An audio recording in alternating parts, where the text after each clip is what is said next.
Shaahin Cheyene, one of the world's top Amazon consultant, award-winning business mogul, author, and filmmaker based in Los Angeles, California. Hello, Cheyenne. Hi, nice to be on. Thank you for having me. Oh, thank you for coming. I know my audience are really excited to hear your story, but just start by telling us one thing we are going to learn from you today that will help us on our journey to success. Okay, yeah, you want me to tell you one thing that we're going to learn today?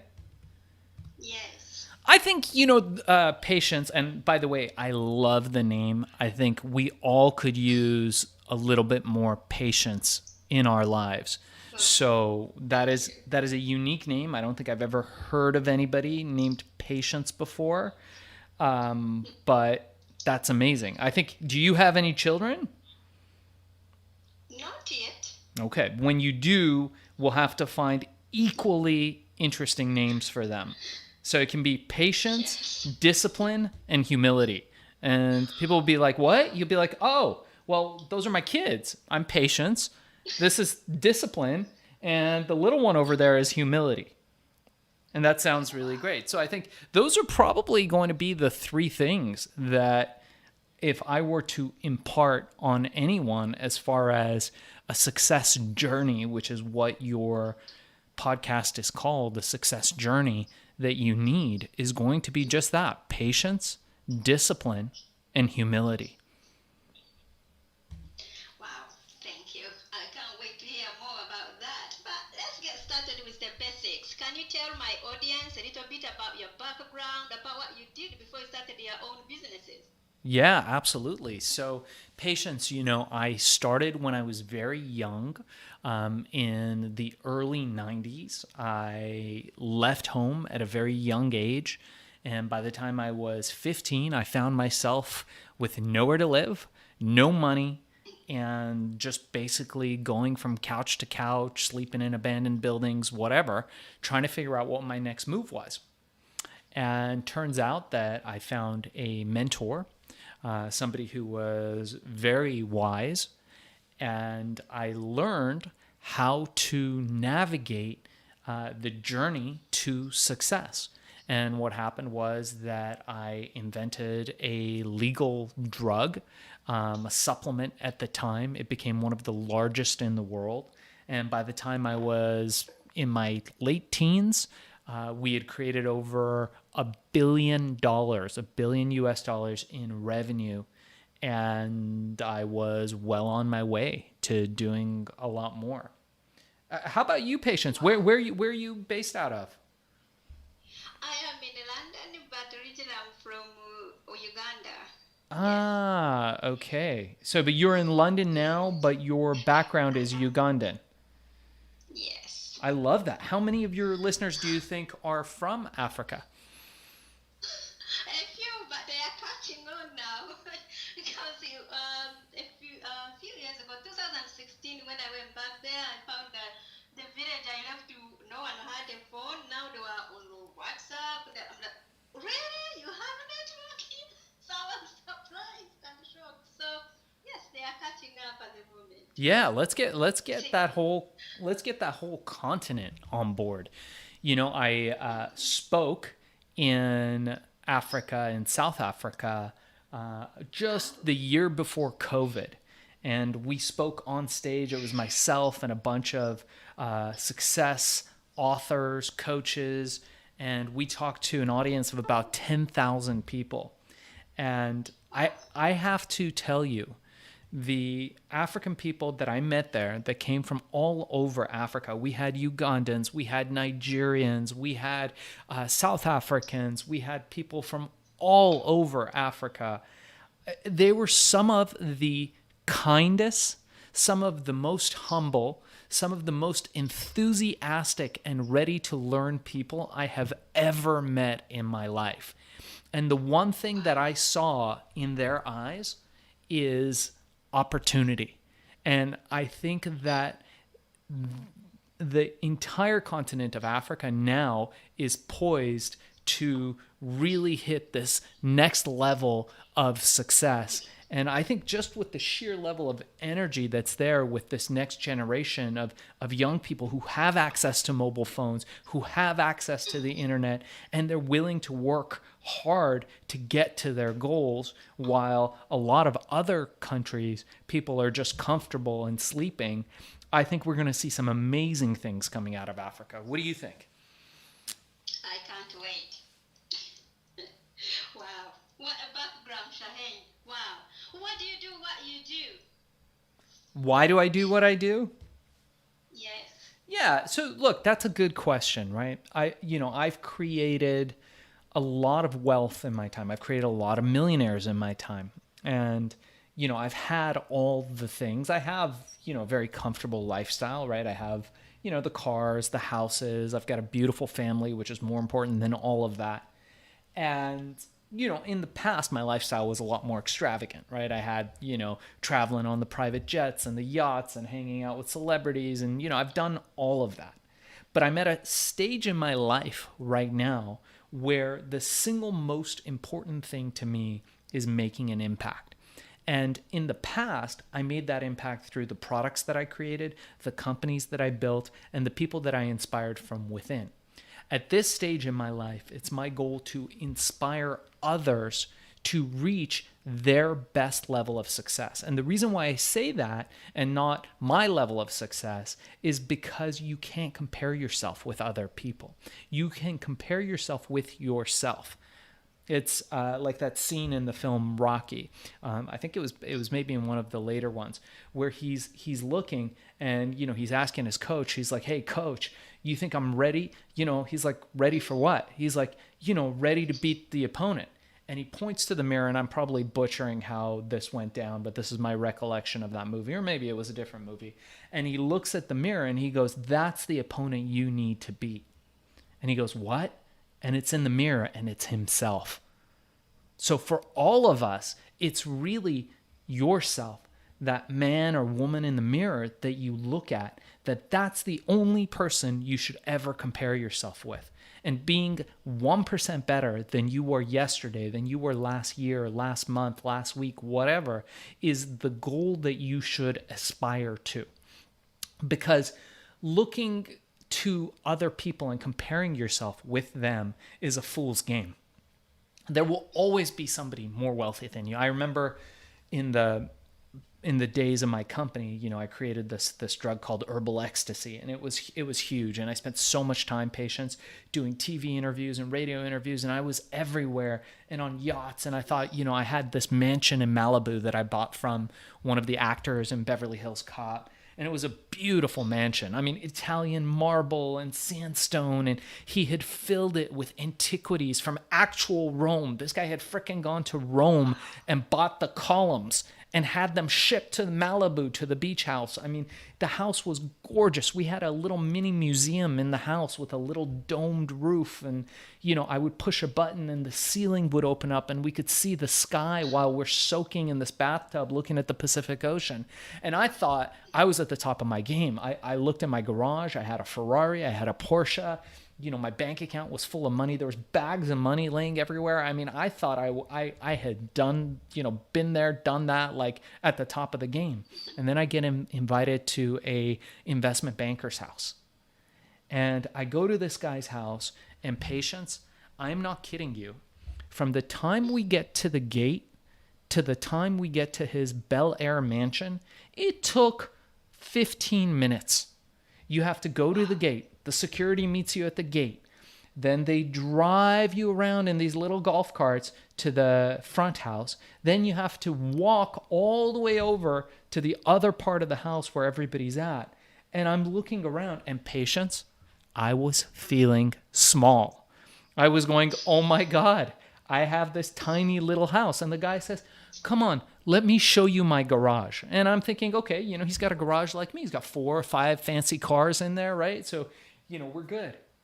Nope, wrong. I walk in there, and this guy has the largest collection of Ferraris in Northern America at the time. And it was, I'm talking dozens of cars worth millions of dollars, now maybe worth hundreds of millions of dollars. He had the Lamborghini Countach. He had a Ferrari F40. I mean, he had these ultra supercars. And he was like, hey, should we take one out? You guys want to take one out? And my jaw dropped.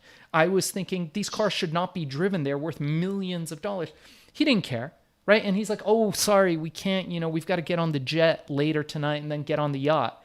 Now I'm feeling small. I had created $1 billion in revenue pre-internet. And I'm at this guy's house comparing myself with him, old money. So you can't compare yourself with other people. No matter how well you do, there is always somebody that's at a higher level than you. And in fact, that guy I can aspire to be a better version of myself, but aspiring to be better than him is a fool's game. Then you get into the game of ego, right? And I know, especially coming from a place like Uganda, African culture, very similar to Eastern culture, there is a great value put on our elders. There's a great value put on humility, right? Western cultures don't have that. If you were down here in LA, or I'm sure London, the British do have a little bit more humility, I think, than most Americans. But if you were here in LA or New York or Miami, we would go out, we would go to, dinner, and we could sit around dinner with, Silicon Valley people, entrepreneurs, and they just talk about themselves the whole night and how great they are. And we'd watch their Instagrams. It's like, look at my Lamborghini and look at my Ferrari and look at my amazing lifestyle, right? But they're lacking humility. Would you agree? Is it the same? Is it the same in Africa? Like, if you're all show when you're there, people have a different respect for you than if you come with respect and humility. Yes, it's true. I'm glad they really took time to notice that. Yes. Yes, thank you. Yeah. Well, I come from the third world too, right? We came here from Iran as refugees in the 1970s. We had nothing. My dad worked at a pizza shop for God knows how long. And then he started a dry cleaners, and he worked at a dry cleaners for 30 plus years, earning what he thought was money, but turns out was lower than minimum wage. I came from that. But I think this is what I'm telling you I feel about Africa, and I'm saying this genuinely, not just because, I know you're Ugandan, is that when you have that grit, when everything isn't handed to you on a platter, when you see people's struggle, when you experience some level of struggle, some level of discomfort on a regular daily basis, you have a hidden advantage. Okay. Hello? I am here. Okay. I was looking that in. Thank you so much for sharing. Okay. Let's put man aside, as you mentioned. How did you know you were successful? Money in the bank. Success leaves clues. Yeah, success leaves clues. Look, I came up in the pre-internet era of the 1990s. The internet was just starting to happen. People didn't buy things on the internet. So when I walked into my house and I tripped and hit my head on the wall because my foot hit a bag of cash, I knew I was successful. When I looked in my garage and I had a Ferrari sitting there, I knew I was successful. When I owned a mansion on the beach, I knew I was successful. There was no flexing on Instagram. There was no TikTok. We didn't have any of that stuff. I actually went out there, and every day when I looked at my bank account and I had to walk over to the bank, wait in line, deposit the money in the bank, and then wait a few days to see the money in my account, because that's how it worked in the old days, that's how I knew I was successful. It's very measurable, right? So if in life, the universe is not rewarding you with money, green cash, or whatever color it is in whatever country you're in, you are not successful. You might be a successful human being. You might be a great mother, father, doctor, whatever it is. But unless you are getting monetary recognition, you are not financially successful. Money 10 years from now is not the same as money in your bank account now. And that's how I've always measured it, right? I think, it's interesting, Patience, right? Every successful person I know, and I know a lot of them, I know millionaires, I know billionaires, I know all kinds of people. I know crypto billionaires, I know all kinds of people that are wealthy and successful. And, the fact is that every single one of these people I know has something in common. Do you know what that is? We are dying to know. What do you think? Take a guess. No, you tell us. I might guess it wrong. That's okay. It's okay if you guess it wrong. What do you think all these people have in common? Vision. Close. That's a good guess. They are highly competitive. They're competitive with everybody around them, right? So now you're thinking, wow, well, maybe this goes against what you were just telling us. Maybe what you were telling us is, don't measure yourself against other people. And it is true. You should not measure yourself against other people, but you should aspire to be better. So the first thing is these people compete with themselves more than anybody else. If today they do 10 pull-ups, tomorrow they want to do 15 and 30 the next day. At the same time, they're ultra competitive with other people that they meet. Now, the competition isn't a matter of them thinking, hey, I'm going to, beat this guy out because I'm better. But it's a factor of something internal that leads them to always want to be better and always dominate everything that they do. If you look, there's a fantastic documentary series now out about Michael Jordan and the Bulls, arguably one of the greatest basketball players to ever live. And one of the things that you notice about him, and it's funny because they made fun of it on Saturday Night Live, they did a skit about this, is that he is fiercely competitive. So you think Michael Jordan is competitive on the basketball field? Okay. When he got into investing, fiercely competitive. He got into golf, unbelievably so. Even during the breaks or after the game, he was competing with the security guards playing, coin games or dice or whatever it was in the locker rooms. He never stopped because it's what he's made of. It's this yearning, this eagerness to always be 1% better, which drives them. Wow. Hey. Okay. What have you learned from business as a whole? What have I learned from business as a whole? I think, life is business. Right? You have the business of making money, you have the business of life. And life for me is really, exactly that. Business is the mechanism that helps you function in life. So I coach a lot of people. Now I'm on the Amazon platform and I teach people how to create predictable recurring revenue by starting Amazon accounts and selling product on the Amazon platform. And one of the things that I've learned is that a lot of people, especially people that are creatives or professionals or academics, don't understand business.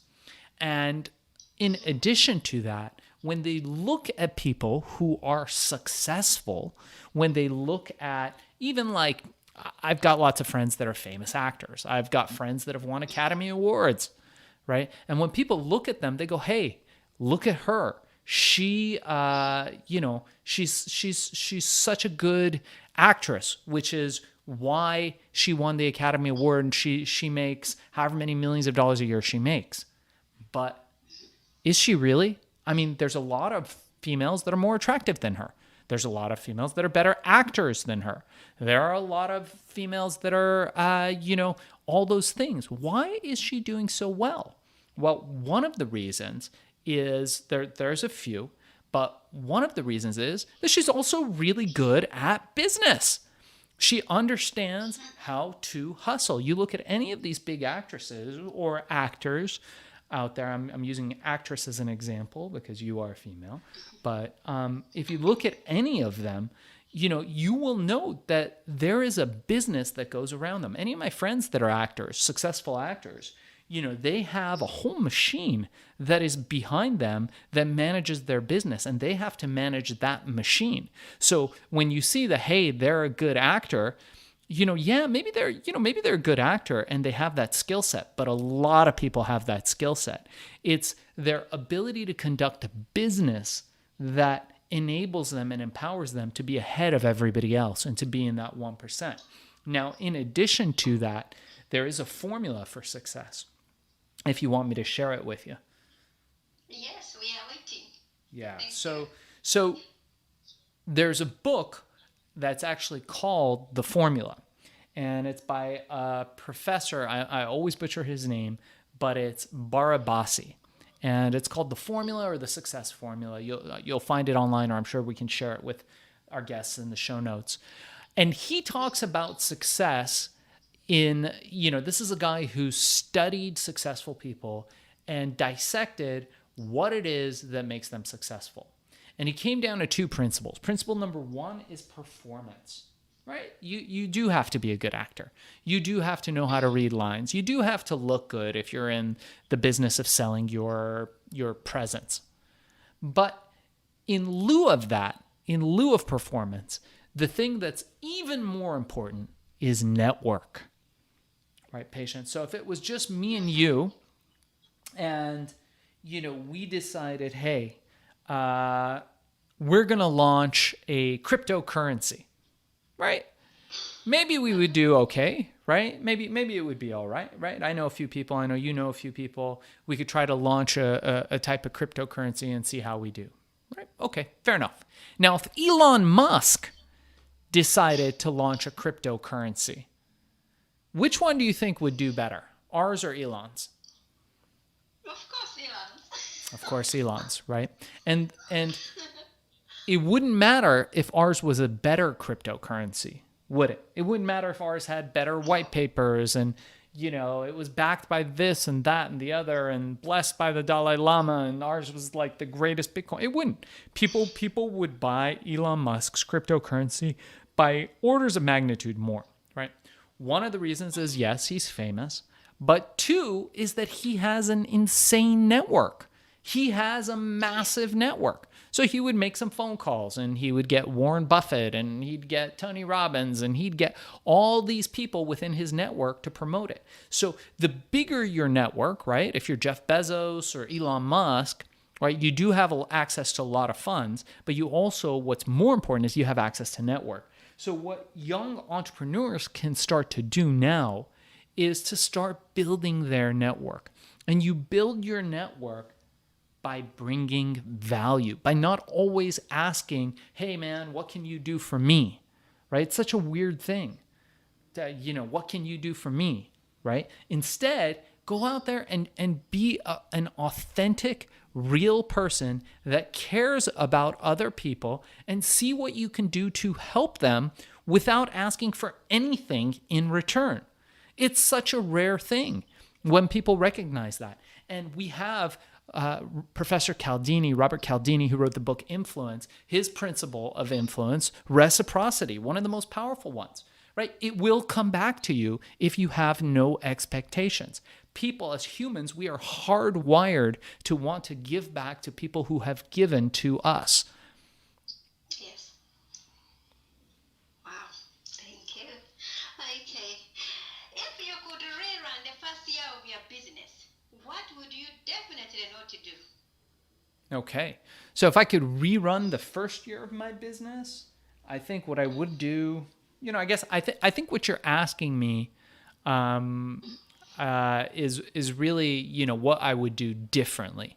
And I think if I had a choice of what to do differently, is that I would bring on experienced mentors to help me make sure that I wasn't taken advantage of at a very young age, which, back then I was making so much money and I was so young that, that tended to happen.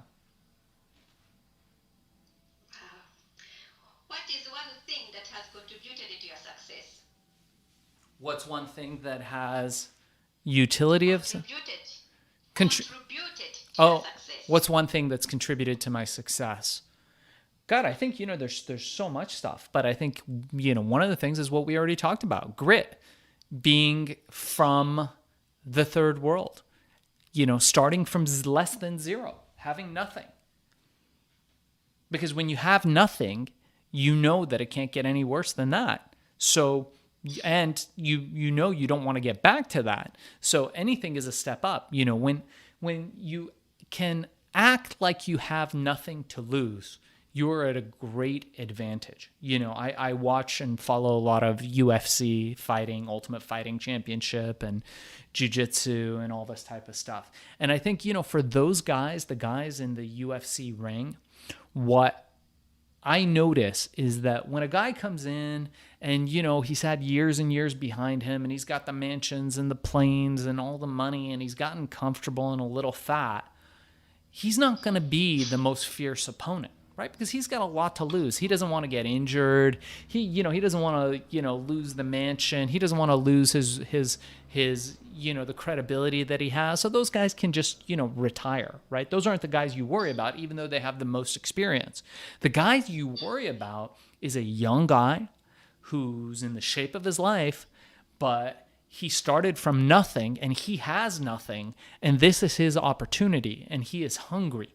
And so the fact that he's burned his ships, so to speak, and he's got nothing to swim back to, that is the most critical thing for being a opponent that wins and dominates. Because when you look in the eyes of a guy that's got nothing to lose, that's what brings fear into any competitor. Wow. What grounds you? My family. What is one thing no one knows about you? One thing that nobody knows about me, Apart from your family. apart from my family, wow, is that I'm a huge fan of prank calls. And on occasion, it may be known that I make prank calls in several different character voices. Wow. What is the most important question to ask someone who has bought from you? Who's bought from me? Yes. Well, I think I would ask when the time is to ask them that question, right? Are you asking them before, during, or after the experience? After the experience. When are you ready for your next order? Okay. Okay, let's talk about your business. Tell us more about it and who can join. Yeah, so, I've got a number of businesses. I spend most of my time on the Amazon platform these days teaching people how to create predictable, recurring revenue streams on the Amazon platform. So what's that mean? That means that while you're listening to this podcast, while you are on vacation, while you are sleeping, you should be earning money. You should make your money work for you and stop selling your hours. The number one mistake that young entrepreneurs or entrepreneurs starting out in any kind of business make is that they sell their hours. Why is that a mistake? It's a mistake because we all have the same number of hours, only 24 per day, last time I checked. So if you are selling your hours, there is a ceiling on how much money you can make, as opposed to creating a product, branding a product, and selling it on the Amazon platform, the world's largest platform for selling. And what most people don't know is, regardless of where in the world you are, regardless of your economic situation, it doesn't cost much to do it. You can sell and create a business that produces 10, 20, 30, 50, 100,000. Even I know people that are doing over $1 million a month selling on the Amazon platform. And, I do it every single day. So most of my revenue personally now comes from selling on the Amazon platform. And so our business is that we coach people and we teach people how to do that. For your listeners, Patience, I have a free 1-hour crash course. It's normally $200, but if they mention Patience, we'll use the code Patience. And they just mentioned that they heard us on Online Success Journey. or heard us through you, we will offer them the course for free. So it costs zero, and you can learn everything from A to Z about how to launch an Amazon business and sell on Amazon and create those predictable revenue streams so that you have foundational thinking. Wow, thank you so much. And how can we connect with you? Sure. You can email me. You can go to ShaahinCheyene.com. I'm sure you can put the information on the show notes. Make sure to listen to our podcast as well. We have a podcast called Hack and Grow Rich, which I'll share the link with you as well. I have a podcast about my story and how I got to $1 billion as a teenager. That is called Billion, How I Became King of the Thrill Pill Cult. That book will be out sometime in August. I'm working on recording the audio version of that now, but if anybody's interested and they need some help or want to reach out to me, I'm more than happy to talk to people. I answer every single email directly. We get a lot of calls, so sometimes it takes a minute for me to get back to you, but I do return everybody's email directly. So just get me through ShaahinCheyene.com, and I'm delighted to be of service if I can. Wow, thank you. There will be more from Shaahin in a moment. If you are listening to this on a podcasting platform and you are encouraged by Shaahin's journey, please go to our website at onlinesuccessjourney.com. Now, Shaahin, I would love for you to share more with my audience if you are up for it. Yeah, sure. What would you like to know? Thank you. Okay. Do you like books? Do you like movies? Yeah. Books, movies. Oh, are you giving me a choice between books and movies? Why? God, I think it all depends, right? There's a time for each, right? Do you like your left eye or your right eye? Both.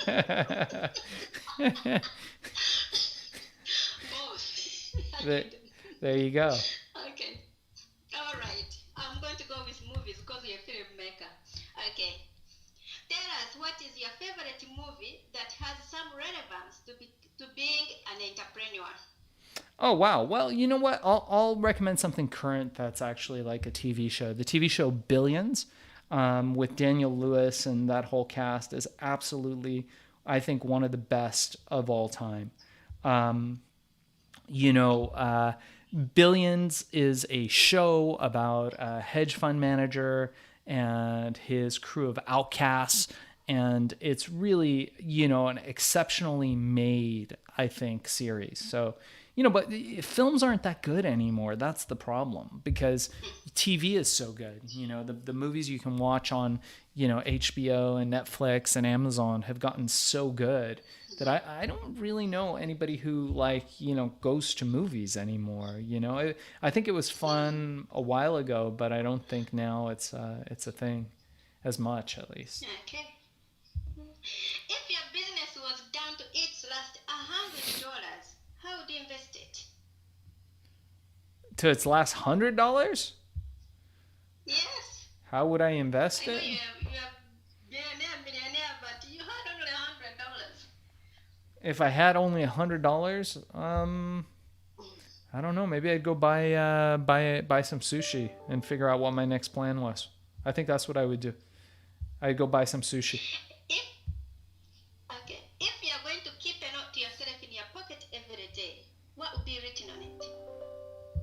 A note in my pocket every day. I think it would just say, remember who you are. I think that's important. And I think I think that's what I would say. Remember who you are. Good. Wow. Do you feel like you succeeded or like you're only on the way? Like in general in life, do I feel like I succeeded? Yes. Look, like everybody else, there's days where I feel like I've succeeded and there's days where I feel I failed. It's not really about that. It's not really about a single event that creates a success in your life. It's about creating lots of little successes, lots of moments where you can start to understand who you are. That's really what it's about. Will you ever stop? I'm sure we all end up below ground, so... No, before below ground. Oh, before that. You're still above the ground. when I'm still above the ground. Um, I mean, it just depends what you mean by stop. I stop every day, right? The world, goes around and around. It doesn't revolve around me. The world continues, and as far as I'm concerned, I take little breaks every day. I don't work because I love what I do. Every single day, I fill my day with joy. And whenever I want to, being a seller on Amazon allows me to do what I want, when I want, with who I want, which is the ultimate freedom. If I want to take off today and go hang out with my 7-year-old, I can do that, right? I can take him to the beach. I can take him paddleboarding. We can go riding bikes. If I want to, get in a board meeting, I can do that. I have staff who can take those board meetings. So my life is really at my own direction. Okay. Remind us how we can connect with you. Yeah, so let's share it in the show notes, and I will email it to you as well, Patience. You can get me through the Hack and Grow Rich podcast. And just go to ShaahinCheyene.com, and all of my information will be on there. That's ShaahinCheyene.com. If you're interested in the course, it's going to be FBAsellercourse.com. Just go ahead and fill out the form, and we'll have a call with you. And regardless, we're happy for absolutely free if you just mention Patience. Thank you. Wow, Shaahin, it's been great to have you here to share your online success journey with us. Super fun. Thank you so much, Patience.